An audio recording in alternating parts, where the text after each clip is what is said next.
Baik. Assalamualaikum warahmatullahi wabarakatuh. Alhamdulillah, wassalatu wassalamu ala rasulillah Muhammad ibn Abdullah wa ala alihi wa sahbihi wa mawalah, amma ba'd. Rabbi syrah li sadri wa yassir li amri wahlul 'uqdatam min lisani yafqahu qawli. Kita akan meneruskan bacaan kitab Riyadhus Shalihin.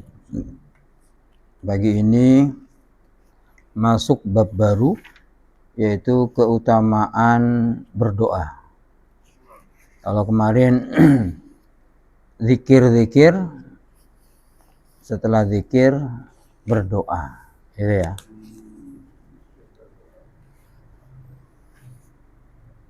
Allah berfirman, wa qala rabbukum ud'uni astajib lakum. Dan berfirman Tuhanmu, ud'uni, berdoalah kepadaku. Jadi perintah. Doa itu perintah. Kalau perintah berarti al-aslu fil amr lil wujub. Aslinya perintah itu ya wajib. Jadi hukum dari sebuah perintah itu wajib dilaksanakan. Jadi orang yang nggak berdoa itu dalam ayat lain dikatakan orang yang sombong. Maka doa ini harus kita laksanakan. Itu ya. Jadi ini perintah. Ud'uni astajib lakum. Nah, ketika Allah nyuruh kita berdoa, maka Allah juga yang menjamin, pasti aku akan mengabulkan untuk kalian. Nah, itu hebatnya Allah itu. Nyuruh, dijamin terkabulkan. Jadi kita harus yakin dengan doa-doa kita itu. Harus yakin. Kalau sudah minta, Allah pasti terima. Itu. Itu harus ada keyakinan ini. Dan harus berdoa. Harus berdoa. Kalau enggak berdoa, nanti dianggap sombong. Itu ya. Terus ada ayatnya lain. Itu di surat Al-Mu'min ayat 60. Kemudian di Al-A'raf ayat 55, ud'u rabbakum tadarruan wa khufyah. Ud'u rabbakum tadarruan wa khufyah. Innahu la yuhibbul mu'tadin. Ud'u, ini perintah lagi. Berdoalah rabbakum, kepada Tuhan kalian semua. Tadarruan, dengan rendah diri. Jadi kalau sudah berdoa, itu memang doa itu adalah sebuah amalan yang menjadikan kita tahu posisi kita. Bahwa kita ini siapa, Allah itu siapa. Itu doa. Makanya kalau kita tahu posisi kita sebagai makhluk dan Allah sebagai pencipta kita, sudah semestinya kita harus rendah hati, rendah diri di hadapan Allah, di depan pencipta itu. Orang di depan bos saja kita hati-hati ngomong kan? Atau bukan bos lah, orang yang berpengaruh, tokoh. Kita itu hati-hati mau ngomong gitu. Nah itu. Apalagi di depan pencipta. Itu ya. wa khufyah, dan juga dengan suara yang lembut. Jangan teriak-teriak. Mau doa teriak-teriak. Rendahkan. Apalagi kalau sendirian. Maka tadarruan di sini bisa diartikan, kalau bahasa Jawa kemarin kita mengartikan DP. Sumeleh. Wah, apalagi tuh? Apa bahasa apa tuh? Benar-benar bersandar kepada Allah. Buang ego. Buang keakuan. Tadarru', benar-benar kita berharap betul-betul, sehingga tidak menampakkan keakuan kita. Jangankan menampakkan, merasa aja di depan Allah itu nggak boleh. Itu tadarru'an namanya. Wa khufyatan, ya udah, itu posisi kita udah. Kalau sudah tadarru', yang biasanya tidak mungkin kita akan teriak-teriak, malah berbisik sama Allah. Gitu. Innahu la yuhibbul mu'tadin. Sesungguhnya Allah tidak menyukai orang-orang yang melampaui batas. Ya. Jadi harus betul-betul tahu posisi kita. Posisi seorang hamba di depan penciptanya adalah dengan merendahkan dan membuang semua ego, ya kan? Tadarruan wa khufyatan. Kemudian dalam surah Al-Baqarah ayat 186, wa idza sa'alaka 'ibadi 'anni fa inni qarib. Ini ayat ini dalam rangkaian ayat-ayat puasa, ayat-ayat Ramadan. Allah menghabarkan kepada kita semua, wa idza sa'alaka, wahai Rasul, bila hamba-hambaku bertanya tentang aku, atau bertanya di mana aku, atau jauh atau tidak aku, fa inni qarib, maka sesungguhnya aku sangat dekat. Dalam surah Waqiah, aqrabu min hablil warid. Dekatnya itu bahkan lebih dekat daripada urat nadi. Allah lebih dekat daripada urat nadi. Berarti benar-benar bersama kita Allah itu. Ya. Kemudian kalau sudah dekat ngapain? Ujibu da'watad da'. Pas aku, kata Allah, pasti akan mengabulkan doa-doa orang yang berdoa. Doa orang-orang yang meminta. Idza da'ani, apabila ia berdoa kepadaku. Masya Allah. Jadi ini ayat jaminan juga bahwa doa pasti diterima, ya.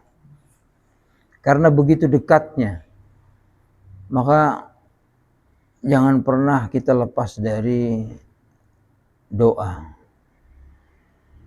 Nanti kita akan lihat bagaimana Rasulullah doanya itu, kadang-kadang Rasulullah berdoa yang kita nggak pernah terlintas itu berdoanya itu. Ternyata Rasulullah doa, minta, padahal Rasulullah orang yang sangat dijamin oleh Allah, itu saja masih tetap berdoa. Karena doa itu ibadah, ya. Kembali lagi, doa itu ibadah, perintah, ya. Kalau sudah perintah berarti itu ibadah, itu. Kemudian dalam surah An-Naml ayat 562, amman yujibul muttarra idza da'ahu wa yakshifus su'. Allah bertanya kepada kita semuanya, siapa yang mengabulkan doa-doa orang yang kesulitan itu?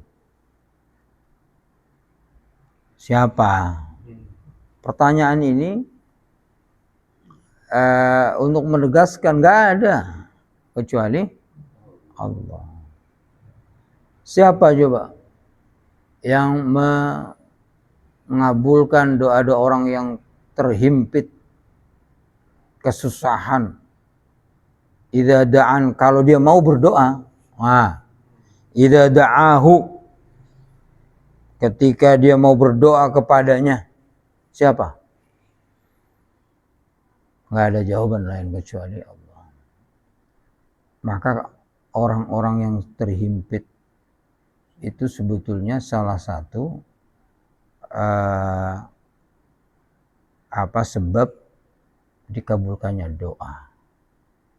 Sudah mentok nih, mentok, seakan-akan tidak ada solusi dalam hidupnya. Itu justru kalau dia mau berdoa, pasrah, ya Allah, kalau sudah gini saya udah pasrah ya. Oh, itu justru malah Allah beri solusi. Nah, kita ini mestinya setiap hari sama Allah tuh begitu posisinya.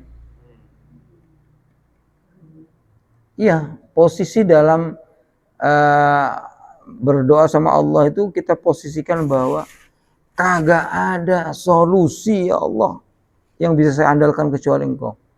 Itu begitu. Disitulah makanya tadi tadarruan. Kalau masih doanya ya terkesan basa-basi, ya Allah saya minta ini, tapi egonya masih tetap, gue bisa nih cari lewat sono, gue bisa malu. Jadi bedakan antara usaha dengan doa ya. Dua hal yang beda. Usaha itu kita memaksimalkan potensi diri, ikhtiar. Ya. Tapi kalau sudah doa, lepaskan ikhtiar ini. Nah, itulah. Kalau sudah berdoa, udah sampaikan tidak ada solusi, tidak ada ikhtiar, tidak ada ini ya Allah. Kecuali Engkau yang beri solusi. Nah, kita disuruh berikhtiar dan berdoa. Jadi ketika kita lagi berikhtiar, ya potensi kita maksimalkan. Tapi sudah di depan Allah, ya di depan Allah, itu kita harus membuang semua ini.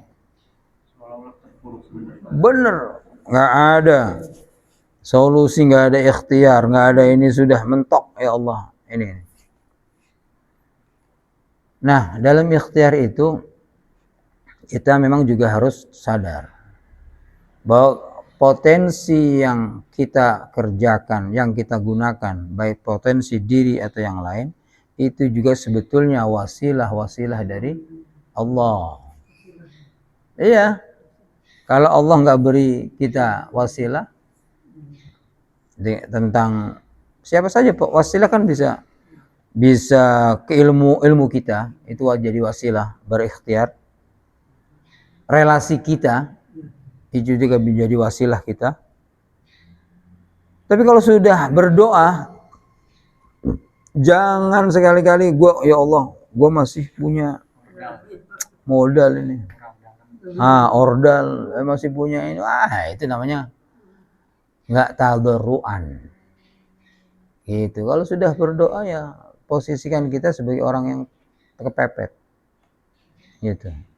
nggak ada solusi ya Allah, nggak ada ordal, nggak ada ini semua nggak ada yang berguna kecuali kalau Engkau izinkan. Nah, dalam ikhtiar kita juga harus ada kesadaran itu bahwa semua wasilah-wasilah tadi, mau ordal, mau modal, mau ilmu kita, kekuatan kita, itu adalah wasilah Allah. Nah, dan kita harus upayakan semaksimal mungkin. Nah, gitu. Makanya ini Allah sedang memberitahu bahwa kalau kamu lagi berdoa, posisikan dirimu sebagai orang yang muttar. Muttar itu artinya orang yang terhimpit kesusahan. Makanya sebetulnya saya kalau lagi berkunjung sama atau teman yang sakit, habis itu ditinggal istrinya, ini memang hidup itu berat, Pak. Hidup itu berat, sangat berat hidup itu. Makanya kita harus bersandar sama Allah, karena kita nggak bisa mengendalikan hidup ini. Kita nggak bisa mengendalikan hidup ini, Pak, karena kita nggak tahu apa yang terjadi. Besok mau terjadi apa nggak tahu. Sekuat apapun sebuah negara, itu nggak tahu yang terjadi. Dia hanya memperkirakan, prediksi, gitu kan. Tapi kepastiannya nggak tahu. Itulah makanya kita harus bersandar. Sumeleh kalau bahasa Jawanya itu apa istilahnya, bergantung benar sama Allah. Sumeleh itu bergantung dengan tanpa mengandalkan semua potensi, gitu. Jadi posisi kita kalau lagi doa begitu. Jadi sebagai muttar. Muttar itu orang yang mentok. Muttar itu orang yang mentok. Nggak ada solusi, nggak ada apa. Itu udah muttar. Nggak ada harapan. Hanya Allah harapannya. Oleh itu namanya muttar. Gitu. Nah, iya itu. Jadi kalau dalam posisi kita berdoa, posisikan diri kita sebagai muttar. Nah, gitu ya. Makanya tadi ikhtiar. Nah, tapi kalau sudah doa, nggak ada mengandalkan ikhtiar pun nggak. Gitu. Kita masuk ke hadis. Wa 'anin Nu'man ibnu Bashir radhiyallahu anhuma 'anin Nabiyyi sallallahu alaihi wasallam qala. Nih. Rasulullah mengatakan gini. Ad-du'a'u huwal ibadah. Doa adalah ibadah. Nah, itu makanya tadi saya bilang setiap yang disuruh Allah adalah ibadah. Loh, Allah nyuruh makan. Kulu washrobu. Kan jangan remehkan makan itu. Loh, kenapa kalau kita makan ya niatnya ngikutin perintah Allah, jadi ibadah. Jadi makan jangan hanya karena lapar, apalagi nurutin selera. Wah, saya kalau nggak rendang padang nggak, wah itu gimana itu? Itu namanya nggak jadi ibadah, nggak jadi ibadah. Bahwa setiap perintah Allah menjadi ibadah. Kulu washrobu wala tusrifu. Makan, minum kalian, tapi jangan berlebih-lebihan. Nah itu. Di sini Rasulullah menekankan betul. Ad-du'a'u huwal ibadah. Rawahu Abu Dawud wa Tirmidzi. Qala hadisun hasanun sahih. Nah, kalau sudah begini, kalau doa itu ibadah, maka doa apapun yang kita minta kepada Allah dicatat sebagai ibadah. Meskipun yang kita minta dunia. Orang yang sakit kan minta dunia itu, ya Allah sembuhkan saya. Gitu kan? Ya Allah saya pengen punya mobil. Nah, gitu kan. Doanya semuanya tentang dunia nih. Itu tetap ibadah. Selagi dia minta sama Allah, maka itu ibadah.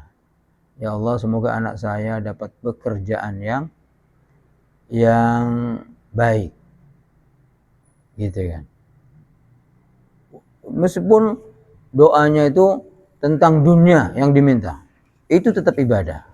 Apalagi doa-doa yang untuk akhirat, gitu kan. Orang doa yang untuk urusan dunia saja, selagi dia mintanya sama Allah, itu ibadah. Dicatat sama Allah. Ibadah. Nah gitu kan. Ini penekanan Rasulullah atas ayat-ayat yang sebelumnya ya. Ini doa ibadah. Makanya ya, kalau sudah ibadah banyak-banyakin. Kita kan banyak kebutuhan di dunia nih. Ya kan? Pengen karirnya lancar, cepet naik pangkat, ya kan? Banyak itu misalnya. Anak-anak sehat, kita sehat, cucu juga sehat, dapat pekerjaan yang bagus, semuanya itu kan. Ini kebutuhan kita banyak sekali tuh. Nah kalau kita mintakan sama Allah kebutuhan-kebutuhan itu, jadi ibadah. Nah itu. Wa an Aisyah radhiyallahu anha, dari Ummul Mukminin Aisyah radhiyallahu anha qalat, kana Rasulullah sallallahu alaihi wasallam yastahibbul jawami'a minad du'a. Ini kemarin kita bahas ya. Kalau ada kana masa lampau, kata kerja masa lampau kana, kemudian barengin dengan present tense, ya, maka ini pekerjaan yang sering dilakukan oleh Rasulullah. Karena yastahibbu. Nah, dulu Rasulullah gitu. Dulu Rasulullah yastahibbul jawami'a minad du'a. Itu terbiasa. Nah, gitu. Sering berulang-ulang. Yastahibbu apa? Suka, seneng kalau doa itu yang komprehensif. Doanya Rasulullah itu menyeluruh, doa yang doa menyeluruh. Bukan holistik. Holistik itu kan suci. Ya, kalau dalam bahasa Yunani holistik itu komprehensif ya. Ya, komprehensif itu yang diminta itu yang bisa mengumpulkan semua yang diminta, yang kita butuhkan. Mengumpulkan dengan satu doa ini semua itu tercakup. Nah, gitu. Semua hajat-hajat kita, dunia, akhirat, kerjaan, apa? Semua tercakup dalam doa ini. Nanti kita lihat apa doanya Rasulullah nanti. Ada yang nggak panjang kan? Robbana atina fid dunya hasanah kan jawami juga. Ya kan? Jawami itu artinya jami, mengumpulkan, meringkas, tapi pokok. Nah, gitu loh. Robbana atina kan nggak panjang. Tapi itu sudah menghimpun dunia akhirat. Paketnya tuh paket yang bisa menghimpun semua kebutuhan. Nah itu. Makanya salah satu doa yang sering dibaca oleh Rasulullah, ya Rabbana Atina itu. Jadi Rasulullah tuh kalau doa yang gitu-gitu tuh. Rabbana Atina fid dunya hasanah wa fil akhirati hasanah wa qina adzabannar. Wa qina. Ya. Ketika Rasulullah tawaf tuh, itu hampir-hampir Rasulullah berdoanya itu banyakan. Nah itu Rabbana Atina fid dunya hasanah wa fil akhirati. Iya. Iya, dan itu memang Rasulullah ngajunkan itu. Baca itu kan. Udah itu. Makanya itu itulah doa. Maksudnya ini istrinya Rasulullah ini, Aisyah radhiyallahu anha itu. Rasulullah doanya begitu. Yang jawami, doa komprehensif. Wa yada'u dan meninggalkan masih wadhalika yang tidak jawami ditinggalkan sama Rasulullah. Jawami itu artinya komprehensif. Gitu. Pakai ain. Jawami'a minad du'a, ya.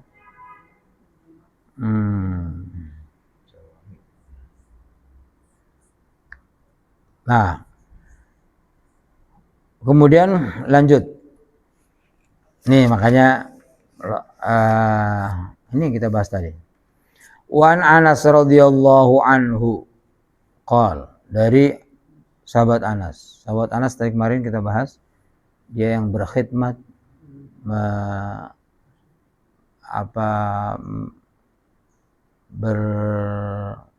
mengabdi, ya, mengabdi sama Rasulullah. Qala, dia bercerita, karena aksarud du'ain Nabi, bahwa doanya Nabi yang paling banyak adalah Allahumma atina fid dunya hasanah wa fil akhirati hasanah wa qina adzabannar. Iya. Itu Rasulullah doanya itu aja. Makanya dulu saya pernah ketemu dalam suatu majelis, ya. Ada seorang kiai suruh doa. Lo doanya ini doang. Diulang-ulang. Iya, diulang-ulang. Allahumma atina fid dunya hasanah wa fil akhirati hasanah. Diulang 3 kali, habis itu sallallahu alaihi wasallam. Itu saya juga bisa. Iya, nah kita santri kan. Itu aja kita bisa gitu kan. Apa enggak? Waktu itu kita bergumam begitu kan. Ditunggu-tunggu doanya, malah itu doanya.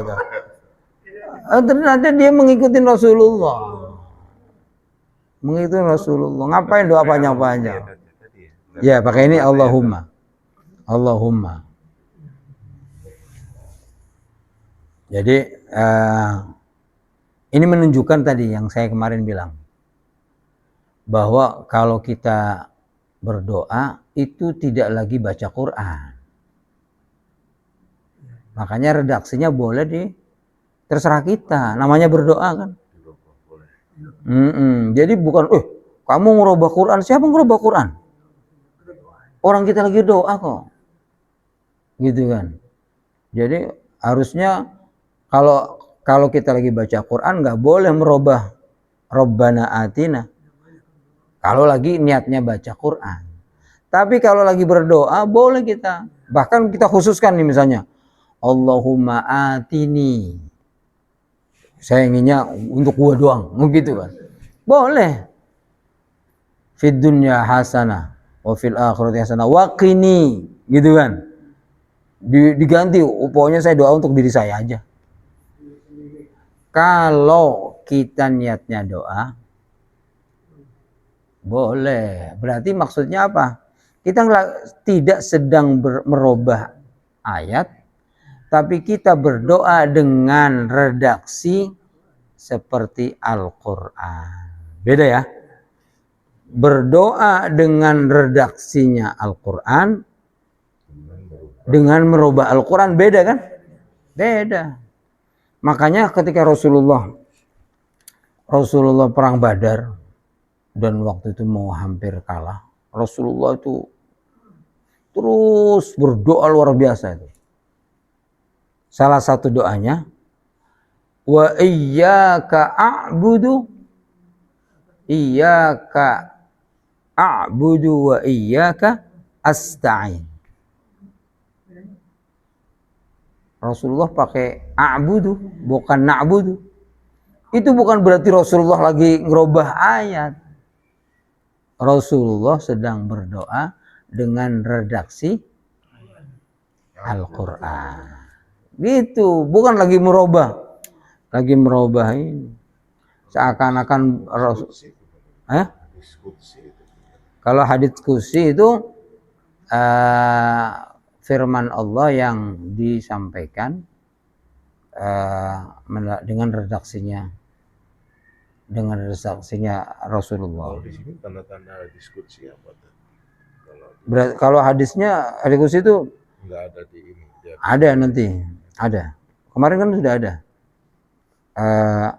Bahasanya gini, Allah berfirman. Nah gitu. Rasulullah sendiri mengucapkan Allah berfirman. Gitu.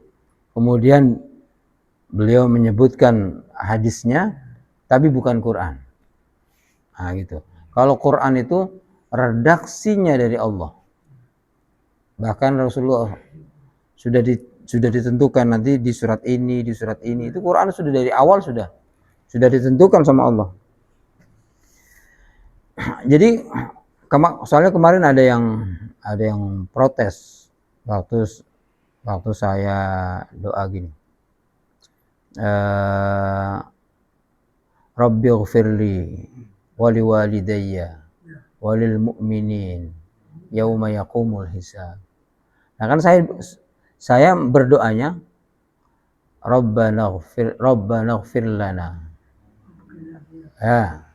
wali walidayna walil mu'minin yauma yaqumul hisab. Kamu ngerubah ayat? Siapa yang ngerubah ayat? Gue lagi doa. Kok ngerubah ayat kamu tuh? Yang tadinya niku kenapa jadi nah? Siapa yang ngerubah? Saya lagi berdoa. Hanya saya jelaskan. Rasulullah dalam hal misalnya Rabbana Atina ini. Rabbana Atina. Ini bukan lagi ngerubah. Rasulullah sedang berdoa dengan redaksi seperti Al-Quran. Dia makanya senangnya pakai Allahumma. Bukan Rabbana. Allahumma atina fid dunya hasanah. Oh, berarti Rasulullah ngerubah. Ini berarti nggak paham, ya. Tidak merubah ayat, tapi berdoa dengan redaksi seperti redaksinya Al-Quran. Gitu. Wa kana zada Muslim, ini muttafaqun alaih tadi ya. Berarti diriwayatkan oleh Bukhari dan Muslim dan mereka bersepakat kesahihannya. Zada Muslim Muslim menambahkan fi riwayatihi qala wa kana Anas idza arada ayyad'u bi da'watin da'a biha wa idza arada ayyad'u bi du'ai da'a biha fi. Nah, akhirnya Anas karena tahu Rasulullah berdoanya banyak Allahumma atina, maka Anas setiap dia berdoa itu tidak pernah meninggalkan Rabbana atina ini, Allahumma atina. Kalau dia berdoa itu kan pasti doanya dengan ini. Kemudian wa idza arada ayyad'a bi du'ai da'a bi afi atau dia doa yang lain, dengan doa-doa yang lain, maka dia juga akan membawa doa ini setelah doa-doa yang lain. Makanya kita kan juga gitu kan, hampir setiap ulama ataupun kita diajarkan kalau sudah banyak doa macam-macam, biasanya kita akan menutupnya dengan Rabbana atina fid dunya. Ini ternyata dilakukan oleh Anas. Karena apa? Saking seringnya Rasulullah berdoa ini. Maka jangan lupa kalau kita sudah doa yang macam banyak kita tentang urusan dunia, ya. Jangan lupa doa ini juga, gitu. Ya Allahumma atina fid dunya hasanah wa fil akhirati hasanah wa qina adzabannar. Itu maksudnya itu. Dan itu menjadi tradisi semua orang sekarang. Karena ngikutin Anas ini. Jadi doanya panjang. Habis itu ditutup Rabbana atina fid dunya hasanah wa fil akhirati hasanah wa qina adzabannar. Itu maksudnya mengikuti Anas, itu ya. Hadis terakhir hari ini. Wa an Ibnu Mas'ud radhiyallahu anhu, dari Abdullah bin Mas'ud radhiyallahu anhu, anna Nabiyya sallallahu alaihi wasallam kana yaqul. Nah ini sering sekali kana yaqul. Dulu sering berdoa, begitu. Kana yaqulu, yang sebelumnya kana yastahibbu. Ini menjadi sebuah kebiasaan. Dulu Rasulullah sering berdoa, Allahumma inni as'alukal huda wat tuqa wal afaf wal ghina. Ya Allah, sungguh aku memohon kepadamu. Apa? Kami mohon petunjuk al-huda, wat tuqa, ketakwaan, wal afaf, afaf itu menjaga diri dari minta-minta, menjaga kehormatan diri lah, itu afaf namanya. Afaf juga misalnya kalau di Banten ya, sikap afaf itu kalau santri itu dilarang makan di pasar. Makan di pasar nggak boleh. Tapi kalau mau beli makanan, bawa pulang, makan di rumah. Itu afaf namanya. Orangnya namanya Afif. Oh, gitu. Bapak gua. Iya. Dia sekarang bisa di mall berarti Ustaz ya. Iya. Kalau orang-orang tertentu nggak mau dia makan di mall nggak mau. Berarti mall juga. Iya. Itu salah satu, tapi itu tradisi orang beda-beda ya. Karena apa? Kalau boleh kita makan di luar, adab kita dijaga. Nah, hal-hal yang bisa mengurangi kehormatan diri dan dia jaga itu namanya afaf. Minta-minta itu paling merendahkan diri. Minta-minta sama orang gitu ya? Iya, minta-minta sama orang lah. Kalau minta sama Allah kan beda. Kalau minta-minta itu pasti merendahkan diri. Nah, gitu kan. Yaitu afaf. Makanya salah satu nasihat berteman adalah afif.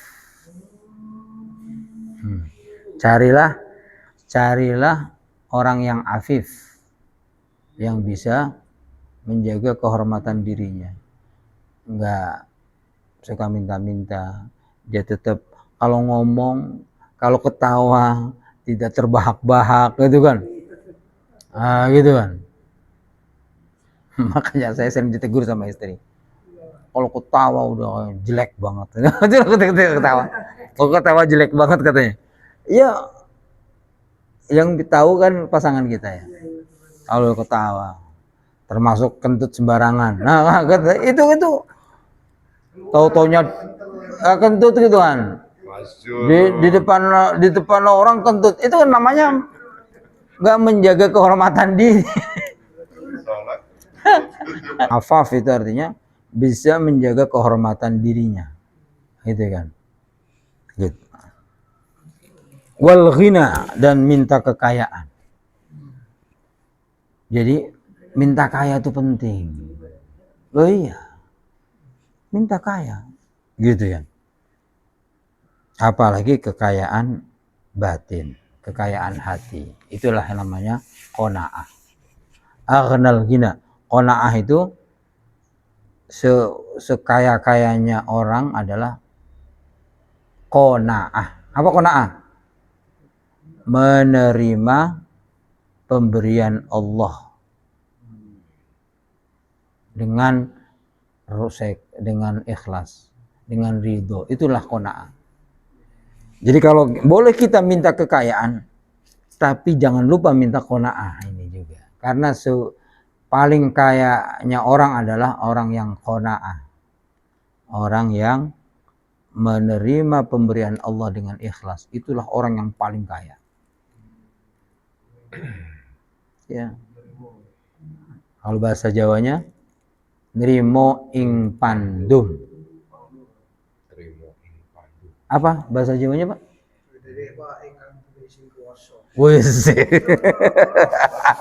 Wah, itu lebih lengkap itu. Rimo ing pandum, pandume kang kuwasa. Wah, ini wayangan nih. Artinya menerima pemberian dari Maha yang kuasa. Pemberian yang Maha kuasa. Jadi minta kekayaan tuh boleh, ya, jangan kita nggak minta biar kaya, biar anak-anak kaya. Makanya caranya begini, kiai saya mengajarkan gini, dia tidak secara eksplisit minta kekayaan, tapi mintanya begini, ya Allah jadikan aku orang yang banyak zakatnya.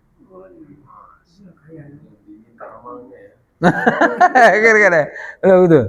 Ya Allah, jadikan aku dan keturunanku orang yang banyak zakatnya. Oh iyalah. Kalau dia zakatnya 1 triliun, kira-kira kekayaannya berapa tuh?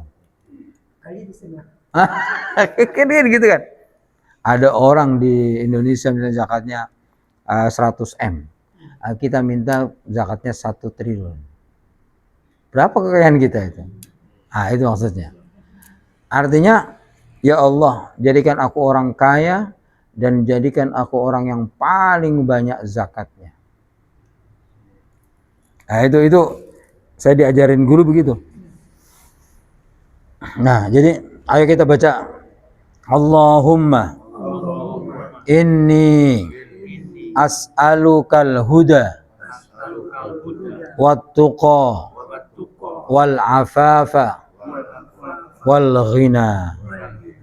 Ya Allah, aku minta petunjuk, minta ketakwaan, minta kehormatan diri, dan minta kekayaan. Komplit itu. Itulah Rasulullah kalau udah begitu tuh. Singkat, padat. Nah, gitu kan. Jawami namanya. Rawahu Muslim. Jawami'ul minad du'a. Kita tutup dengan kafaratul majlis. Subhanakallahumma wa bihamdika asyhadu an la ilaha illa anta astaghfiruka wa atubu ilaik. Assalamualaikum warahmatullahi wabarakatuh. Alhamdulillah.